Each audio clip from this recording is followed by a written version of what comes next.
Good day everyone, my name is Winnie Aserena Jr. Hi, my name is Manuel F. Balyeza III. Hi everyone, I'm Alfonso Acante Jr. and And we we And are are we are the the Group Group Group 10. 10. Our topic is all about Pipeworks, but first, we will give the objective of this report.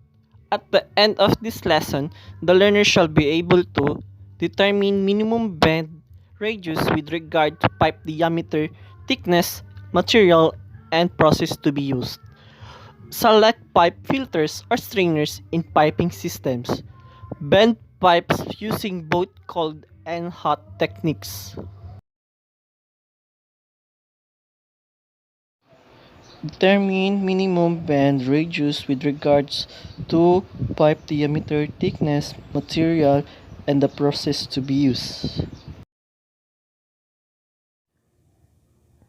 When we discuss tube, we are of course referring to rigid metal tube or pipe normally manufactured from milled steel, stainless steel, aluminum, or copper, and normally circular in a cross section. Although square or rectangular box section is possible and even oval shapes or more complex sections can be bent. Depending on the application, bent or manufactured, tube confers significant advantage over most other possible solutions which usually involve flexible host or fabricated welded structures. Most draw bending machines are right-handers, which means that when looking down the machine towards the bending head, the bend will be to the right. So now imagine making the first bend with a length of, let's say, 2 meters. If the next bend requires that tube is rotated clockwise, there is a problem because the end of the 2 meters length will hit the floor. There are three possible solutions in most cases in the bend are started at the other end of the tube. There will not be a foul condition. Properties to consider for tube bending.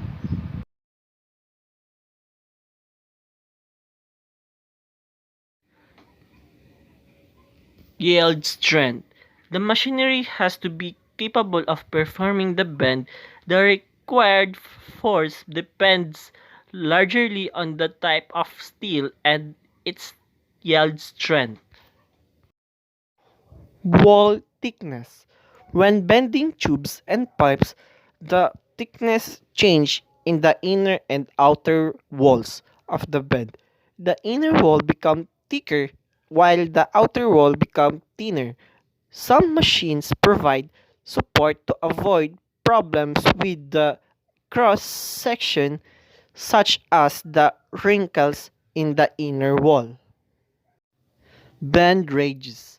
Suppliers normally provide recommendation for the minimum achievable radius without compromising the integrity of the pipe. It depends on the type of material.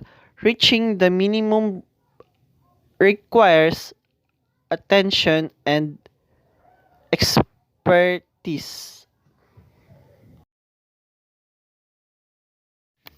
Standard draw radius is 2 by distance. At the other end of the scale, the maximum draw bend radius is not dictated by the performance of the tube, but more by what tooling is it is possible to fit and though the bending machine depending on the tube diameter. This could be a very large multiple, but again, moving away from the standard 2 by diameter invites tooling charges. If you need larger radius bends, then push or roll bending could be the solution, and the minimum radius that is really feasible with that is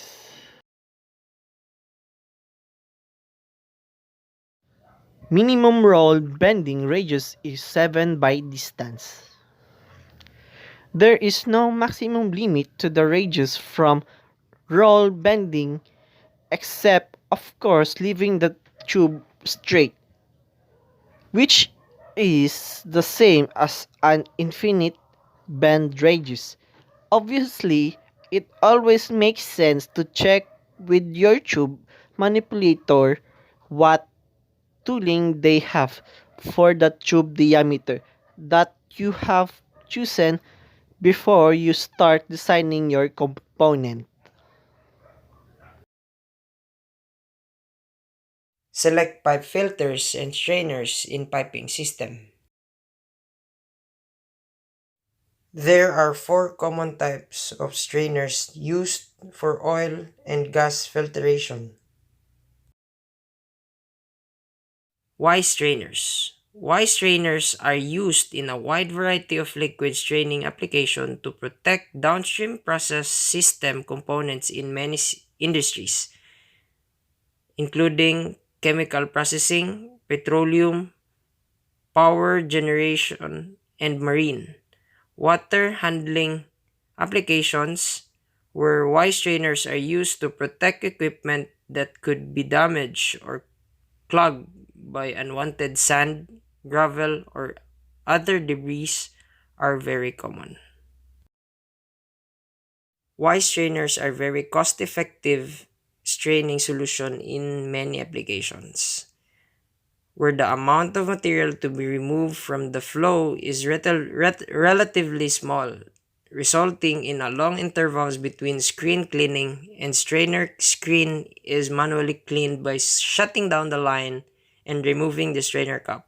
For applications with heavier dirt loading, Y strainers can be fitted with a blow-off connection that permits the screen to be cleaned without removing it from the strainer body. Bends pipes using both cold and hot techniques. Cold bending technique. It is referred to as a cold bending to differentiate the process from hot bending, in which steel is heated by torch furnace before shaping.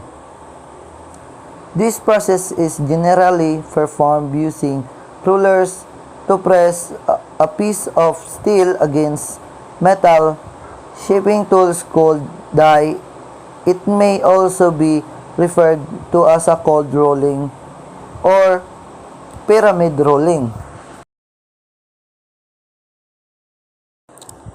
Cold rolling results in a smoother, more finisher surface and generally causes less deformation of the item being processed. Hot metal bending is a process by which metal in the form of tube, pipes, bar, or rods is obtained by the heat to allow the material shape to be altered to exact satisfaction.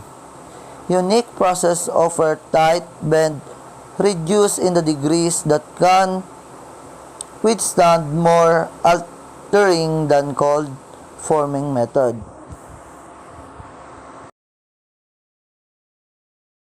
After the heating process has been done, the bending doesn't take a lot of time at all. The negative aspect of hot bending can be that the material does have to cool off afterward, adding to the time spent on each pipe, and that machine tend to be more expensive than cold bending appliance. That is the end of our report. Thank you for listening. I hope that you gain lots of knowledge to our report. Thank you and God bless.